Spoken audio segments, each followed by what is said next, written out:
तुम हमेशा मेरा दिमाग ख़राब करते हो। दिमाग ख़राब मत करो मेरा। दिमाग क्यों ख़राब कर रहे हो? उस जुमले के लिए इंग्लिश का ये स्ट्रक्चर यूज होता है। सब्जेक्ट के बाद हेल्पिंग वर्ब, जिसको ऑक्सिलरी वर्ब भी कहा जाता है। ये टेंस या सब्जेक्ट के मुताबिक होता है। अगर है तो इसके बाद स्पॉइल, ये मेन वर्ब है जो चेंज हो सकता है टेंस या सब्जेक्ट के मुताबिक फिक्र में।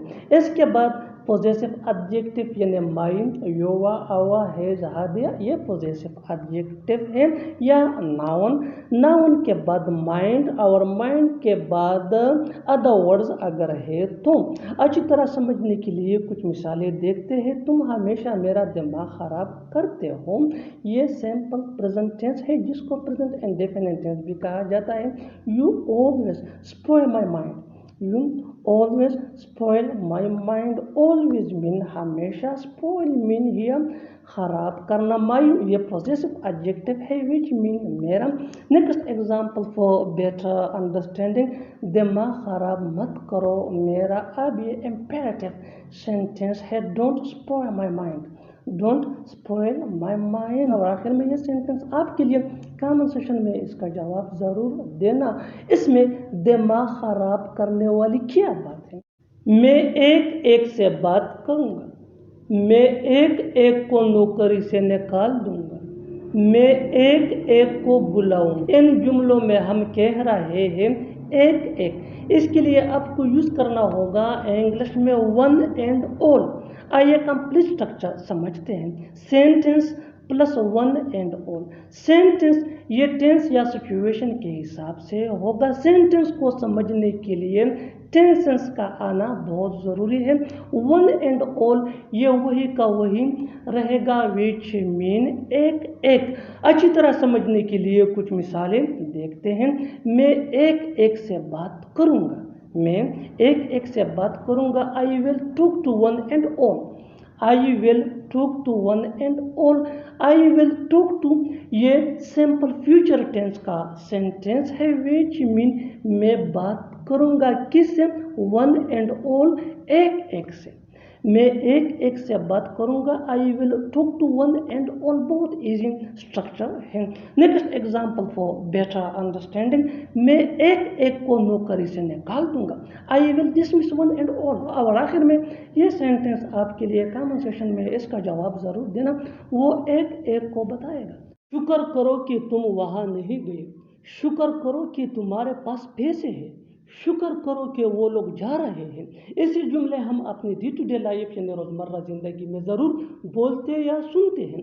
इन जुमलों में हम कह रहे हैं शुक्र करो कि। इसके लिए आपको यूज़ करना होगा इंग्लिश में बी ग्रेटफुल दैट। आइए कंप्लीट स्ट्रक्चर समझते हैं। B grateful that plus sentence.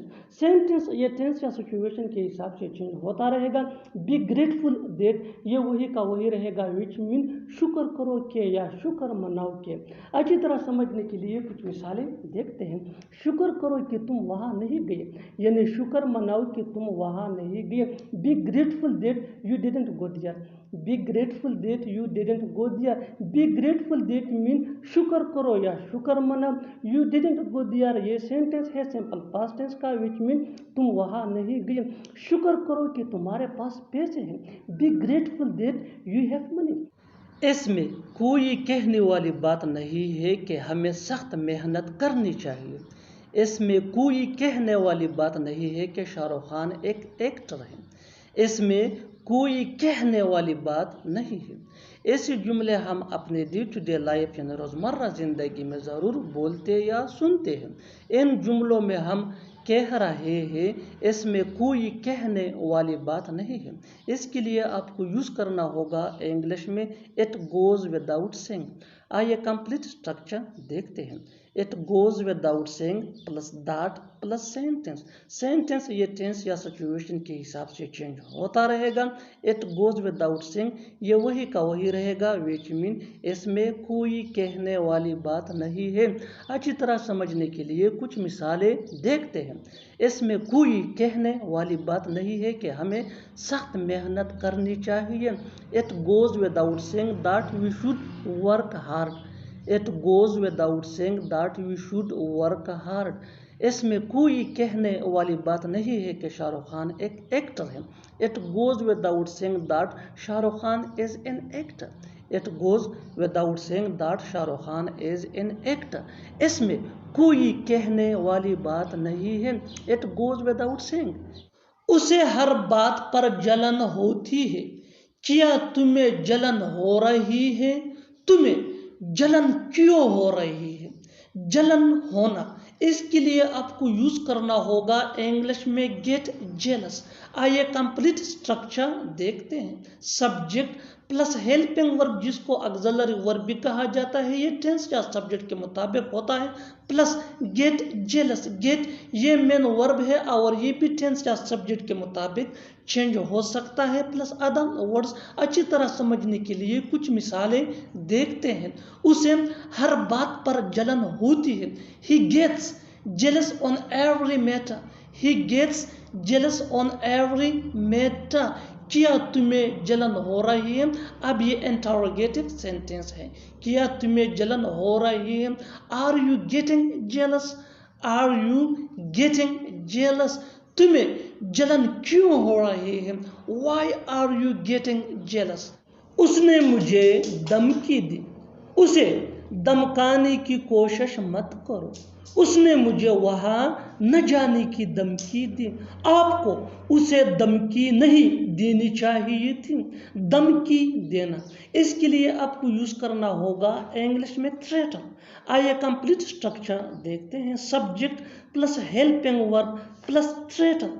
Threaten ये टेंस के मुताबिक चेंज भी हो सकता है, प्लस ऑब्जेक्ट प्रोनाउन यानी me, us, you, him, her, them, plus other words. अच्छी तरह समझने के लिए कुछ मिसालें देखते हैं। उसने मुझे धमकी दी। He threatened me. He threatened मी। ही ये सब्जेक्ट प्रोनाउन है विच मीन उसने या वो। थ्रेटेंड ये थ्रेटन का सेकंड फॉर्म है विच मीन धमकी दी, और मी ये ऑब्जेक्ट प्रोनाउन है विच मीन मुझे। बिल्कुल फार्मूले को हमने स्टेप बाय स्टेप फॉलो किया। Next example for better understanding. उसे धमकाने की कोशिश मत करो। Don't try to threaten him. Don't try to threaten him. Don't try mean कोशिश मत करना। थ्रेटन धमकी, हिम ये ऑब्जेक्ट प्रोनाउन है विच मीन उसे। One more example for better understanding. उसने मुझे वहां न जाने की धमकी दी। He threatened me not to go there. क्या हक है तुम्हें उसे डांटने का? क्या हक है तुम्हें वहां जाने का? क्या हक है मुझे तुमसे बात करने का? ऐसे जुमले हम अपने डे टू डे लाइफ यानी रोजमर्रा जिंदगी में जरूर बोलते या सुनते हैं। इन जुमलों में हम कह रहे हैं क्या हक है, इसके लिए आपको यूज करना होगा इंग्लिश में व्हाट राइट। आइए कंप्लीट स्ट्रक्चर देखते हैं। व्हाट राइट प्लस डू या डज या डिड। डू ये आई यू दे या प्लूरल नेम के साथ यूज होता है। डज ये ही शी इट या सिंगुलर नेम के साथ, और डिड ये सिंपल पास्ट टेंस में यूज होता है। Plus subject plus have to plus V one यानी first form of verb plus other words. अच्छी तरह समझने के लिए कुछ मिसालें देखते हैं। क्या हक है तुम्हें उसे डांटने का? What right do you have to scold him? What right do you have to scold him? क्या हक है तुम्हें वहां जाने का? What right do you have to go there? What right do you have to go there? क्या हक है मुझे तुमसे बात करने का? What right do I have to talk to you? What right do I have to talk to you?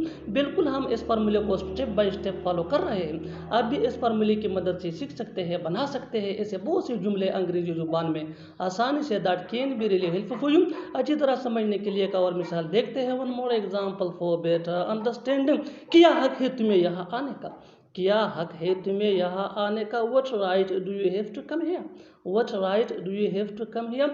और आखिर में ये सेंटेंस आपके लिए कमेंट सेक्शन में इसका जवाब जरूर देना। क्या हक था तुम्हें उसे बुलाने का? क्या हक था तुम्हें उसे बुलाने का? Subscribe to English PS for more advance English sentence structure. Thanks.